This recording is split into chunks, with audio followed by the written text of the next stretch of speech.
আসসালামু আলাইকুম। International men's rights ফাউন্ডেশনের পক্ষ থেকে আমি মোহাম্মদ ইয়াসিন বলছি। বর্তমান বাংলাদেশের অন্তর্বর্তীকালীন সরকারের ১১টি সংস্কার কমিশনের মধ্যে একটি হচ্ছে নারী বিষয়ক সংস্কার কমিশন। বর্তমান সময়ে আমরা বিভিন্ন নিউজের মাধ্যমে জানতে পারি, নারী বিষয়ক সংস্কার কমিশন বেশ কয়েকটি বিষয়ে নারী অধিকার ও নারী অধিকার রক্ষা ইত্যাদি বিষয়ে কয়েকটি সুপারিশ তারা করেছে। তার মধ্যে কিছু সুপারিশ বেশ সমালোচিত, বিতর্কিত। আমি সেই বিষয়ে যাচ্ছি না।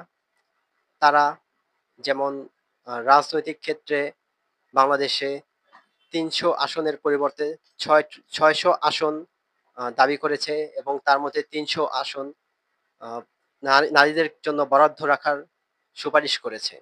এটা একটি সম অধিকারের প্রতিফলন হতে পারে। ঠিক আছে। তবে সরকারি চাকরি নিয়োগের ক্ষেত্রে কেন নারীরা অগ্রাধিকার নিচ্ছে? এরকম অসংখ্য বিষয় আমরা উপস্থাপন করতে পারি, যেখানে নারীরা অগ্রাধিকার পাচ্ছে এবং তারা দিন শেষে বলে যাচ্ছে তারা অগ্রাধিকার নয় বরং বৈষম্যের শিকার। ইন্টারন্যাশনাল মেন্স রাইটস ফাউন্ডেশন এই সংস্কার কমিশনের তীব্র প্রতিবাদ জানাচ্ছে। আমরা বেশ কিছু বিতর্কিত, সমালোচিত সুপারিশ আমরা দেখতে পেয়েছি।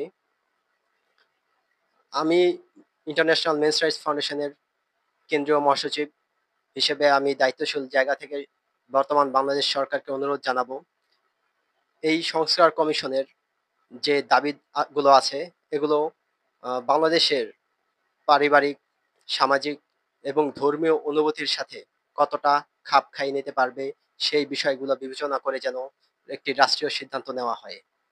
ধন্যবাদ সবাইকে।